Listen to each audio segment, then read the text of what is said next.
bahawa semua proses kejadian ataupun proses tingkatan manusia itu telah pun berlaku sehinggalah kita dilahirkan oleh kedua ibu bapa kita daripada asal kejadian manusia, iaitu siapa?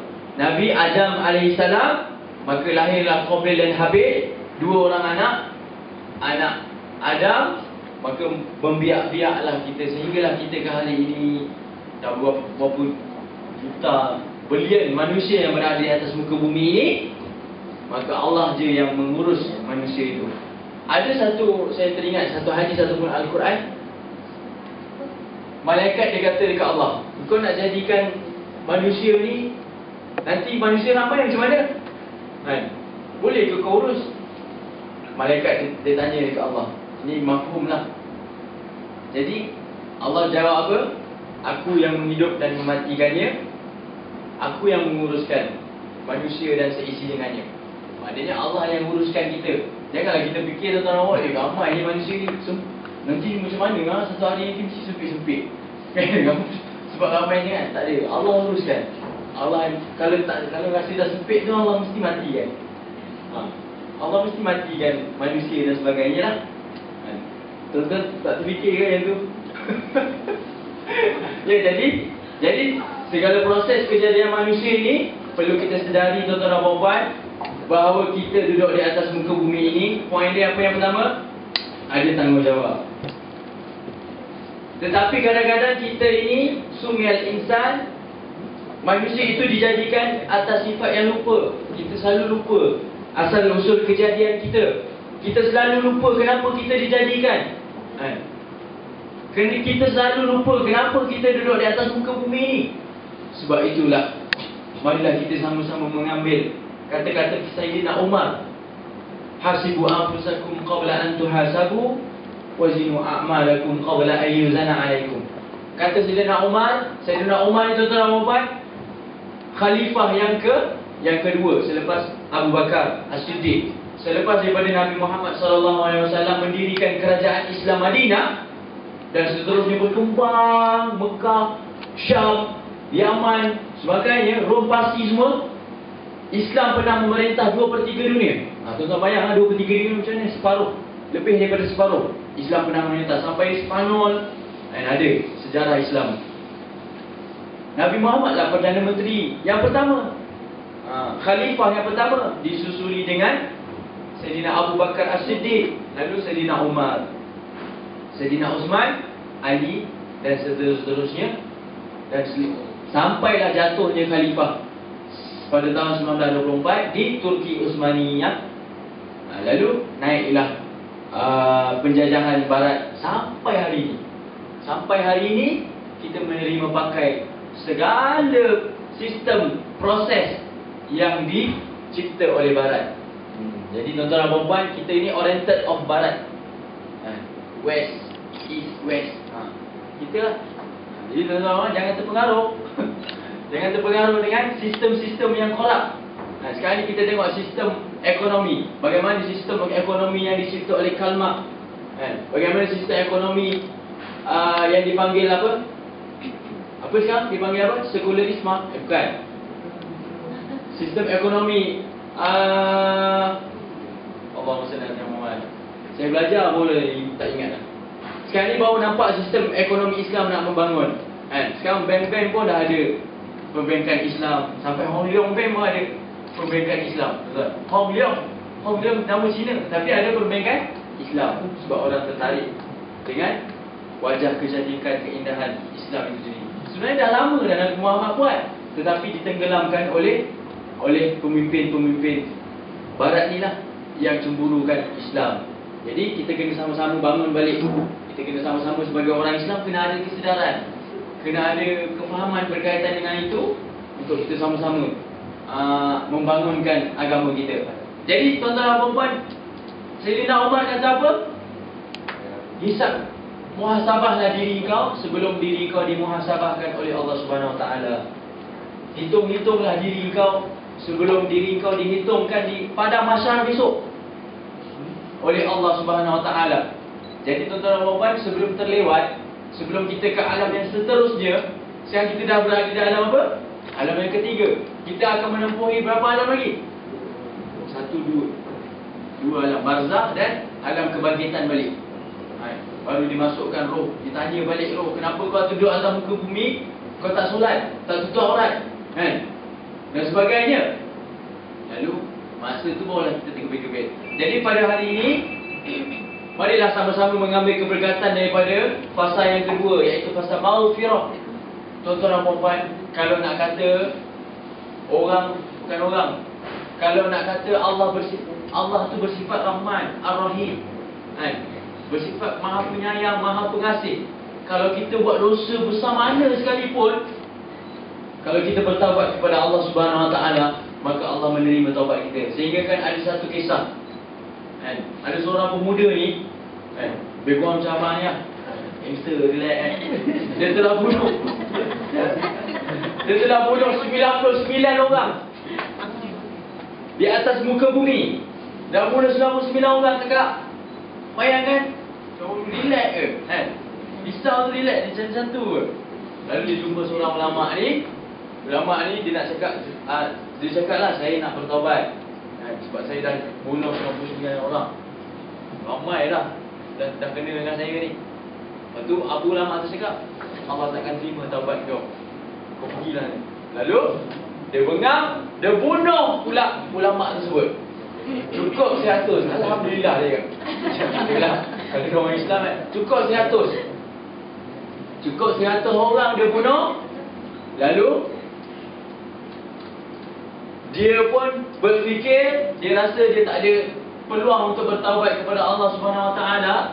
Tetapi dia berjumpa dengan seorang hamba Allah Subhanahu Wa Taala. Dalam perjalanan dia untuk pergi mencari maghfirah, keampunan daripada Allah Subhanahu Wa Taala, dia berjumpa dengan seseorang. Maka seseorang itu menasihati dia bahawa ada lagi peluang, ruang untuk engkau bertaubat. Lalu kau pergilah ke tempat sekian-sekian, dia cakap. Lalu dia pun ikut apa yang hamba tu nasihatkan dia. Dia dalam perjalanan dia pergi nak bertaubat ni, nak keluar pergi bertaubat ni, tuan-tuan dan puan. Kita tak payah pergi keluar pergi taubat. Kita kat sini pun boleh taubat. Kita zikir banyak-banyak, kita mengisafi akan kesalahan yang kita lakukan di atas muka bumi. Tapi orang ni, otak ni dia pergi keluar nak cari taubat, nak cari keampunan daripada Allah Subhanahu Wa Taala. Lalu ditakdirkan dia mati dalam perjalanan dia pergi bertaubat, nak cari keridhaan, nak cari keampunan daripada Allah. Lalu mati dia di padang pasir. Satu hari dia mati, seorang pun tak tahu dia mati. Maka malaikat pun datang. Ada 2 orang malaikat datang. Malaikat yang jaga syurga, malaikat yang jaga neraka datang. Nak ambil mayat dia ni, nak ambil roh dia ni, nak bawa pergi mana? Berebut-rebut malaikat tu, tuan-tuan dan puan. Nak masukkan dia dalam syurga ke neraka. Ini aku punya, ni aku punya. Dia buat macam tu lah, tuan-tuan. Kita baca hadis. Lalu dah turunlah perintah daripada Allah Subhanahu Wa Taala supaya mengkehendaki jasad ataupun roh yang otai tadi tersebut, orang yang bunuh 100 orang tu, masuk ke dalam syurga. Kerana apa, tuan-tuan dan puan? Kerana amalan yang sedikit, tetapi pengharapan yang bersungguh-sungguh dia untuk mencari taubat, mencari keampunan daripada Allah Subhanahu Wa Taala. Walaupun dia dah bunuh 100 orang, Allah terima akan taubat. Tak taubat lagi, tuan-tuan. Tak taubat lagi, baru nak keluar cari, baru nak pergi bertaubat. Tapi Allah terima taubat dia, tuan-tuan. Sebab apa? Sebab lahir daripada hati yang suci, nurani, hati yang bersih, untuk memang betul-betul nak bertaubat kepada Allah. Allah terima, tuan-tuan.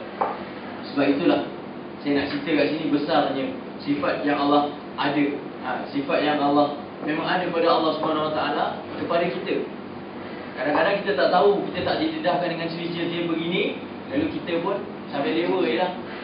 Relax aku hidup lama lagi kan. 28 tahun sebenarnya, ada lagi 50 tahun. 50 nanti aku taubat. Sekarang ni tahu buat je.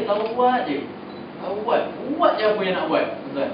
Tuan-tuan bayangkan, fikir-fikir tuan-tuan. Kalau kita umur 30, kalangan ni memang umur 30-40 lah ya. Lebih kurang saya lah kan. Jadi apa yang kita buat? kita ambil daripada sabda ataupun kata-kata Sayyidina Umar tu, kita muhasabah hari ini. Apa kita buat? Selama hari ini kita membesar, apa dosa-dosa yang telah kita lakukan. Sebelum tu kita kenal taubat tu siapa? Taubat tu apa? Dr. Syalih Ghanim As-Sadlani. Susah betul nama dia. Asal perkataan taubat itu adalah tawab. Yang berarti kembali. Iaitu kembali kepada Allah Subhanahu Wa Taala dengan melepaskan seluruh hubungan hati dengan dosa. Maknanya kita lepaskan hati kita dengan dosa. Memanglah dosa yang lepas kita dah buat, kita usah dikenang, usah yang kenang dosa yang lepas kan. Jangan kenang dosa yang lepas. Tapi kita kena ingat apa dosa yang telah kita lakukan supaya kita menyesali. Kita kena ingat apa dosa yang telah kita lakukan supaya kita menyesali. Taubat tu apa? Meninggalkan seluruh perbuatan dosa dan menyelesaikan semua kemaksiatan yang telah dikerjakan kepada Allah. Habis. Sampai habis. Tuan baca. Saya bagi masa. Faham apa itu taubat? Okey, tuan-tuan Abang. Jadi, itulah makna taubat. Jangan tahu buat je. Kan? Jadi kita mengambil kesedaran daripada bulan Ramadan ini, kan? Kebetulan kita berada di fasa yang kedua, iaitu maghfirah, untuk sama-sama kita mencari taubat, mencari apa hak kita nak bagi kali. Betul? Sama-sama kita suka-suka juga, tapi kita menyesali apa yang kita lakukan, kerana bulan Ramadan ini adalah bulan yang terbaik untuk kita menyesali apa yang kita lakukan. Mudah-mudahan apa yang kita sesali, apa yang kita taubatkan, apa yang kita menyesal akan diterima oleh Allah Subhanahu Wa Taala dan menjadi mutiara-mutiara untuk kita bekalan kita 11 bulan yang akan datang. Mudah-mudahan kita bertempuh, kita menemui Ramadan yang akan datang dengan hati, jiwa dan perasaan yang tenang. Ya. Jadi hakikat taubat boleh baca sendiri. Taubat ialah perasaan hati kecil yang merupakan penyesalan. Sesal, kita mesti ada rasa menyesal. Kadang-kadang kita merasa menyesal bila kita buat dosa yang betul-betul kita buat. Contohnya tampar. Kalau tampar orang kan, contoh tampar anak, geram ni geram, tampar. Itu buat tak tahu, rasa nak menyesal kan. Masa itulah diperlukan taubat. Kita istighfar banyak, Astaghfirullahalazim. Macam kita mulakan majlis tadi, kita bertaubat. Kita menyesali apa yang kita lakukan. Jadi dosa-dosa kepada Allah, meninggalkan solat, puasa dan zakat lain-lain, kan? Dekat majlis ilmu je, kita automatically jadi orang baik. Luar daripada majlis ilmu, habis tokeh semua. Yang perempuan-perempuan, yang akak-akak ni kan, abang-abang ni relax je, kat majlis ilmu relax je. Tapi kat luar dia otak besar tu, selalu minta duit ke orang kan. Jadi walong, saya bukan walong, saya mau tolong, bagi duit. Pau orang. Betul. Fikir-fikir tentang awak dosa-dosa kita, dosa sesama manusia, keluarga, majikan, jiran dan masyarakat. Lebih-lebih lagi kita berada di dalam satu kumpulan, dalam satu syarikat dibela. Majikan kita, apakah dosa kita dengan majikan? Pernah tak kita mengumpat dia? Pernah tak kita berkata belakang dekat dia? Tuan-tuan, semua dikira oleh Allah SWT. Man ja'a bil hasanati falahu asyru amsalihha wa man ja'a sayyi'ati falahu mislu. Semua sebesar zarah pun kita lakukan dosa, Allah kira dosa kita. Tuan-tuan, pada bulan Ramadan ini, bagilah pencatat pahala pula yang bekerja keras untuk kita. Di sebelah kiri kita, sebelah kanan kita ada pencatat dosa dan pahala. Jadi pada bulan Ramadan ni kita berazam, berharap bahawa kita nak cari seberapa banyak pahala yang kita boleh kumpulkan supaya dosa-dosa kering tadi dapat dilepaskan daripada azab Allah Subhanahu Wa Taala. Balasan dosa itu menimbulkan bencana. Tuan-tuan, kalau bayangkan tuan-tuan, tuan-tuan dan puan-puan. Semua ada perasaan dendam, ada perasaan jealous, kan? Ada perasaan tindas menindas dan sebagainya. Aku gaji tak cukup lah, apalah Cik Rosli ni, aku nak cuti, apa ni? Dia boleh dapat. Tuan-tuan, bayangkan bencana tak dalam syarikat kita? Bencana apa? Bencana Pergaduhan. Pergaduhan. Habis semua botol-botol dibelah ni. Macam parti lah dalam ni, tuan-tuan. Itulah bencana yang sebesar-besar bencana. Tapi kalau kita lahirkan satu kumpulan yang harmoni, yang saling memaafkan, yang tidak ada dendam, tidak ada kasumat. Tahan ayat. Tidak ada rasa-rasa kata-kata belakang, mengumpat dan sebagainya. Maka Allah akan memurniakan kejayaan kita dan kejayaan syarikat kita. Berterusan orang-orang yang bersih hatinya. Tuan-tuan cek lah, bersih tak hati. Saya minggu lepas saya datang dengan Ustaz Falas, Haji Mustafa terus suruh naik BMI. Saya tentang umur saya dah 18 tahun. Umur dah 18. Tak sangka saya. Tapi memang saya 18 tahun. Saya tak? Umur saya muda 10 tahun. Nampak tuan-tuan? Apa rahsia dia? Rahsia dia tinggalkan dosa-dosa kering. Jangan ada dendam, jangan ada iri hati atas kejayaan orang. Jadikan kejayaan orang itu sebagai inspirasi. Jadikan kejayaan kawan-kawan sebelah kita sebagai mencetus semangat kita nak lawan dia. Tuan-tuan, dengki ni ada dua je. Boleh dekat dua tempat je. Yang pertama, dengki dengan ibadat orang. Yang kedua, dengki dengan kehebatan ataupun ketinggian ilmu seseorang. Tuan-tuan nak peksa, esok nak naik pangkat, kan? Lepas tu ada yang fail, ada yang lulus, boleh dengki. Macam mana kau belajar aku sini, aku jealous lah. Boleh dekat situ dengki.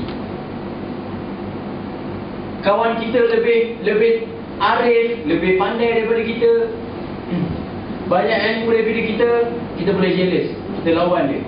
Aku nak jadi macam dia lah. Boleh jealous di situ. Jealous di dalam Islam.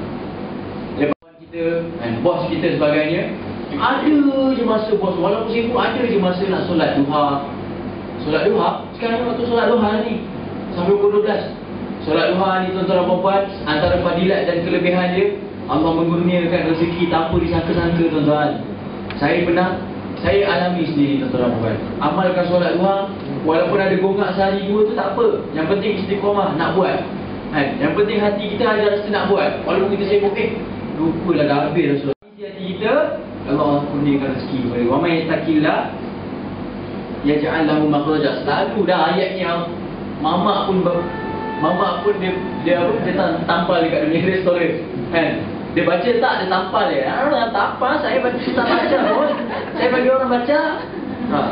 Ini rezeki dia cakap. Betul. Patutnya kita baca wa may yattaqillah yaj'al lahu makhraja. Tuan-tuan gaji 2,000, 3,000, tiba-tiba nak ambil ni bonus. Itulah kehebatan amalan yang ikhlas semata-mata kerana Allah Subhanahu Wa Taala. Merugikan diri sendiri. Dosa yang kita buat rugi, tuan-tuan. Merugikan diri kita je. Kita dah tak pandai, ilmu orang tu lagi banyak, kita jealous. Lepas tu orang yang selalu jealous dengan orang ni selalu cepat tua. Betul tak? Planet tu. Kalau umur 30 mesti 20. Dalaman mesti 20. Kalau 25, 30 tu ada lagi penyakit iri hati, perasaan dengki dan sebagainya. Bersihkan yang dalam pula. Ya? Jadi merugikan diri kita. Tak dapat apa pun, dapat dosa je ya. Tuan-tuan, kalau dosa ni boleh nampak, kalau dosa boleh nampak, kalau kita buat baik, Allah bagi ambil RM10. Kalau boleh nampak je, tak ada chance lah syaitan nak dekat kita. Tak ada chance lah syaitan nak rasuk kita, nak hasut kita supaya buat jahat. Semua nak buat baik je, nak duit. Nak duit. Betul tak? Atas muka bumi ni kita nak duit kan? Nak cari rezeki kan? Tetapi pahala dan dosa, pahala digunakan di akhirat besok. bayaran kepada syurga yang nak kita masuk. Bayaran kepada syurga yang nak kita masuk. Berapa banyak pahala yang kita kumpul, tak cukup nak beli syurga Allah. Rasa sesak semua kat dalam. Barulah dia menjelmakan satu tingkah laku yang harmoni, yang baik, suka tolong orang, suka apa? Suka mengaji Quran. Mengaji Quran tu tak boleh nak diam lah, kena buka Quran kan. Awak tengoklah kan. Boleh tuan-tuan. Jadi meninggalkan dosa.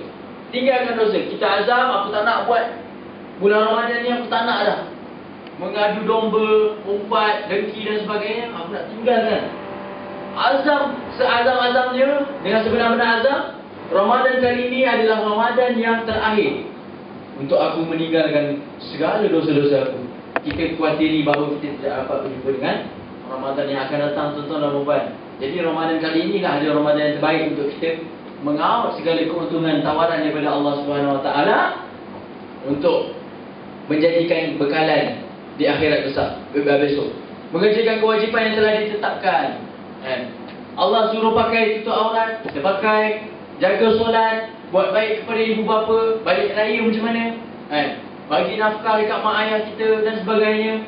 Amalan yang didasarkan dengan iman kepada Allah dan Rasulullah, berjihad jiwa dan raga di jalan Allah, dan istiqamah. Inilah yang terakhir saya nak sebut.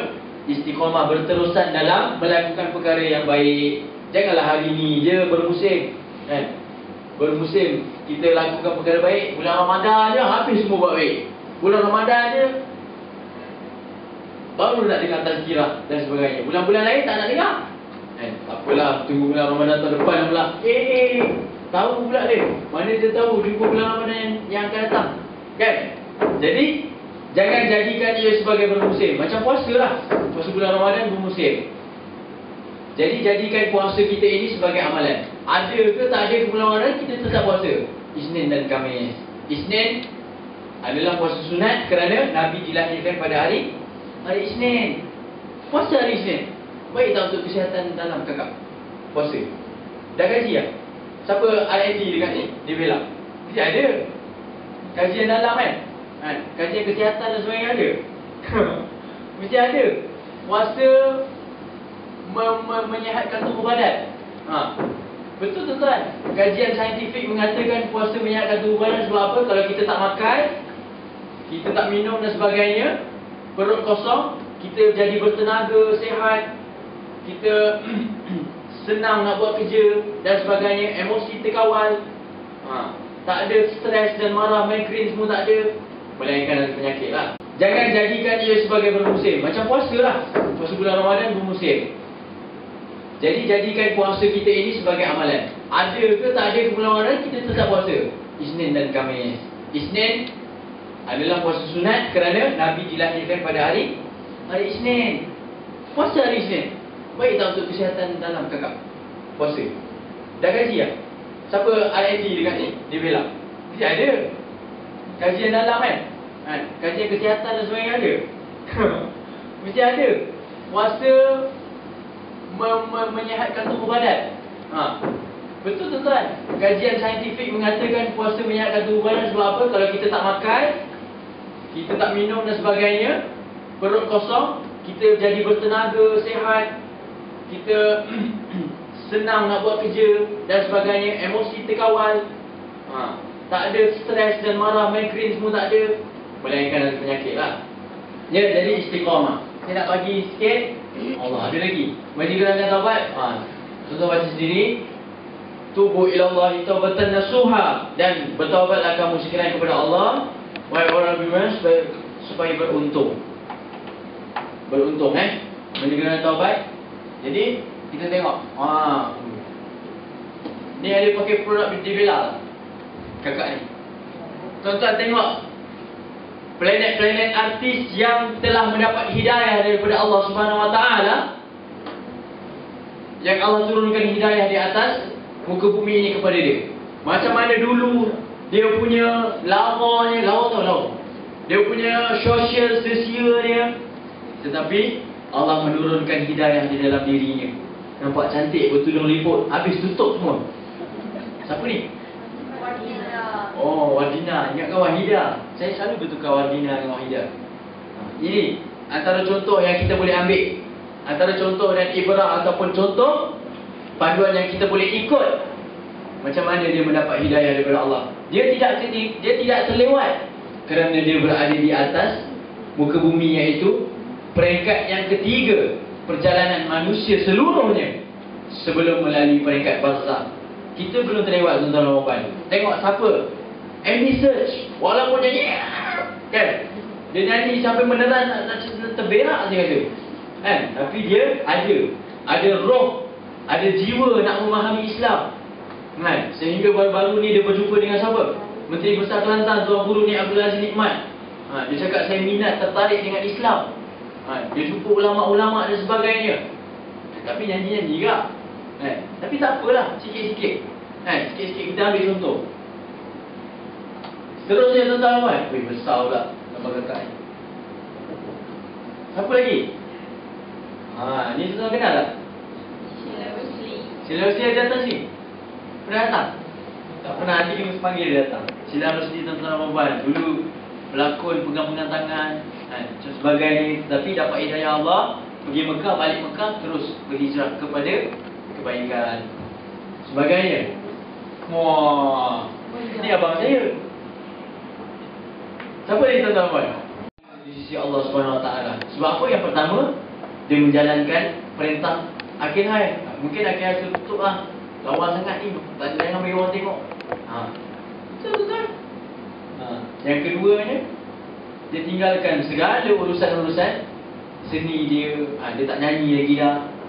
Sedangkan nyanyi tu kan aurat. Suara perempuan kan aurat kan. Walaupun musabaqah Al-Quran tak boleh kalau nak di lagu-lagu kan. Sebab nanti kalau orang lelaki kan, abang-abang buaya. Perempuan ni seluruh dia punya badan, tubuh badan, masuk bulu-bulu, apa yang ada semua aurat.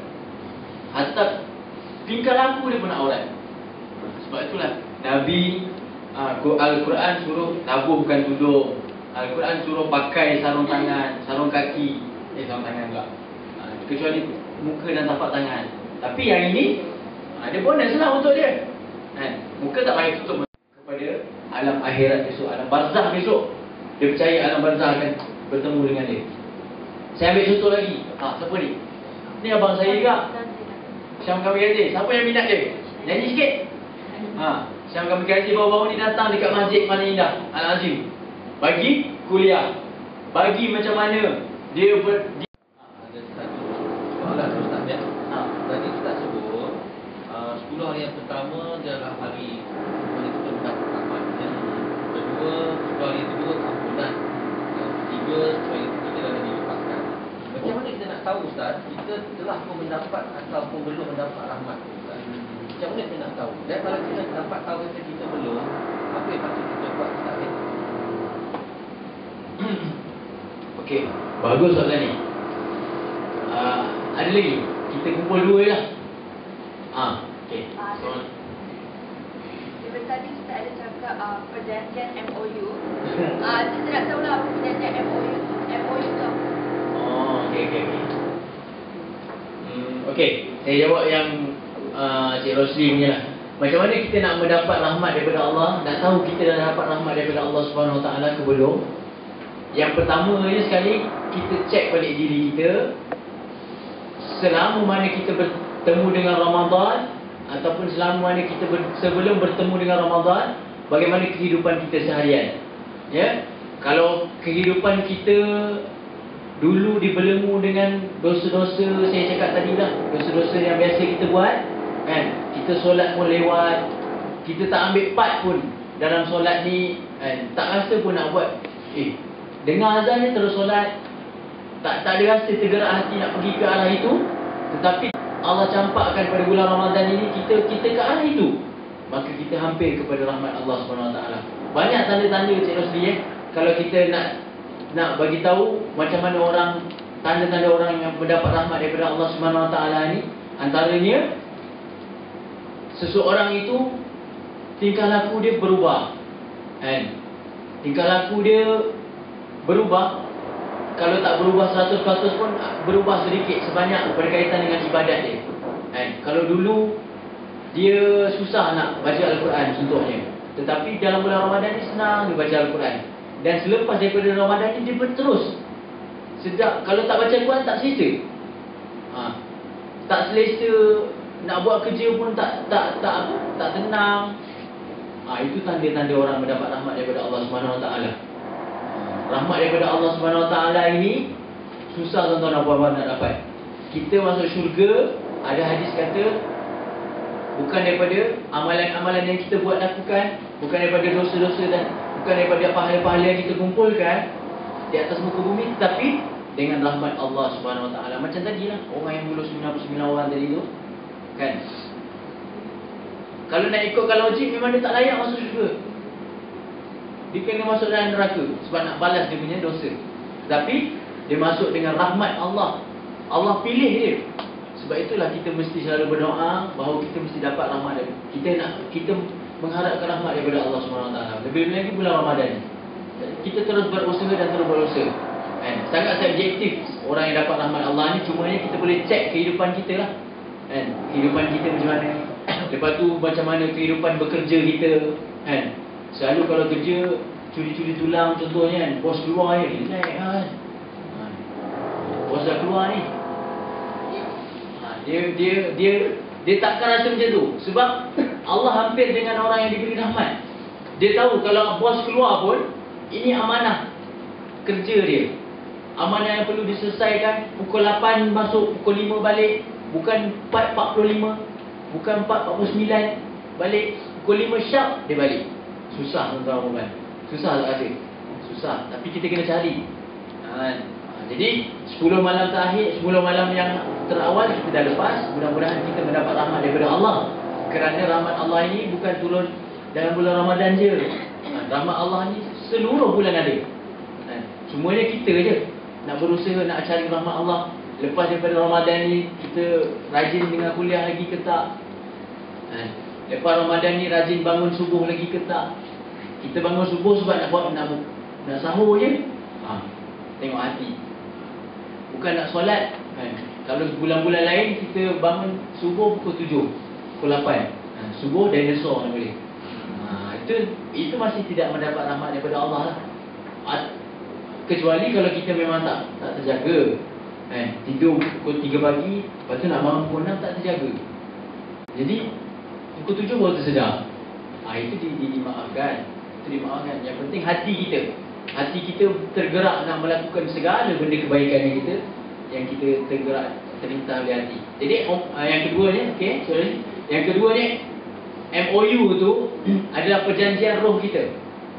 Dia macam ni, sebelum kita dilahirkan oleh Allah daripada rahim mak kita ni Nabi Adam telah dipanggil oleh Allah Subhanahu Wa Taala dalam satu majlis, dan ada hadis mengatakan diambil roh di belakang Nabi Adam ini untuk disembahkan di hadapan Allah Subhanahu Wa Taala. Dan pada masa itulah MOU atau perjanjian. Tak adalah agreement hitam putih ya agak hitam putih daripada Allah, tak ada. Cumanya Allah firman dekat roh-roh yang berada di dalam tulang rusuk Nabi Muhammad ini, Nabi Adam.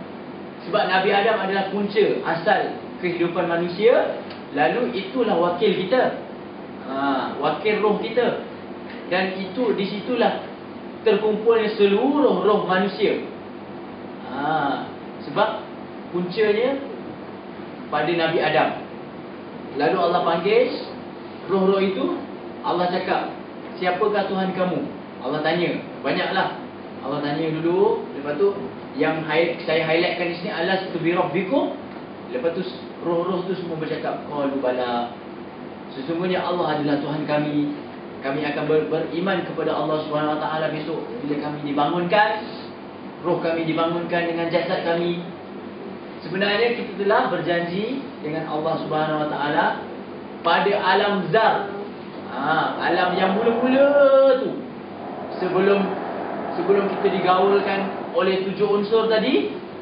Lalu kita pun cakap qaulu bala, betul lah itu Allah kita. Tapi bila dah dilahirkan di atas muka bumi ini, kita lah orang yang paling pertama menentang hukum-hukum Allah, menentang syariat Allah dan sebagainya. Jadi kita pun cakap tak sempat fikirlah. Kita mengingkari perjanjian bersama Allah SWT. Jadi mudah-mudahan kita tidak mengingkari lagi perjanjian dengan Allah SWT. Kita hari ini kita mengambil kesedaran bahawa kita dah tahu, tuan-tuan dan perempuan dah tahu asal usul perjanjian kita. Jadi kita kena sedarlah. Kita kena sedar bahawa kita kena insaf. Kita akan melakukan perubahan dalam diri kita, supaya apa yang telah diatur, disusun oleh Allah tadi, kita akan ikut step by step dengan kehendak ataupun ciri-ciri yang Allah hendak, apa yang hendak kita lakukan, apa yang Allah hendak kita lakukan di atas muka bumi ini. Jadi saya rasa cukuplah macam tu kan jawapan dia. Ya. Rasanya dah terjawab lah kot. Jadi kita tak adalah agreement yang betul-betul. Tak ada. Cuma roh kita bercakap dengan Allah sajalah. Roh kita yang ada dalam badan sekarang ni, bila roh kita keluar? Masa tidur. Masa tidur roh kita keluar. Roh tu yang bercakap dengan Allah yang dulu. Bila kita dah bangun, dah dibangunkan di atas muka bumi, Allah campak roh tadi dengan 7 unsur tadi. Roh tu dah buat agreement dengan Allah dah dulu. Jadi semua kena tahu lah. Ada yang tak tahu tuan-tuan dan, memang ada yang tak tahu. Sebab benda ni dapat masa kita ikuti kuliah-kuliah agama, kuliah-kuliah syarahan dekat masjid je kan. Tapi kita bukan kaki masjid. Jadi lepas ni semua kena jadi kaki masjid lah. Tak jadi kaki, jadi tangan masjid. Kena biasa dekat dengan masjid, sebab masjid dah sumber ilmu Islam. Jadi saya rasa cukuplah sekadar tu. Saya minta maaf lah kalau ada kekurangan dalam penyampaian kita, sebab saya pun tergesa-gesa. Banyak program. Kalau dalam bulan Ramadan ni memang banyak program. Tak putus-putus. Orang panggil jadi imam lah, jadi imam qiyamul lail, bagi tazkirah dan sebagainya. Jadi kita sama-sama lah mengambil iktibar apa yang telah kita sampaikan. Jadi saya mohon ampun dan maaf. Terlanjur kata, yang baik itu datang daripada Allah SWT, yang buruk itu datang daripada diri saya yang lemah, baru nak belajar. Jadi saya mohon ampun dan maaf. Aku qawli hadza wa astaghfirullahalazim. Assalamualaikum warahmatullahi taala wabarakatuh. Kembali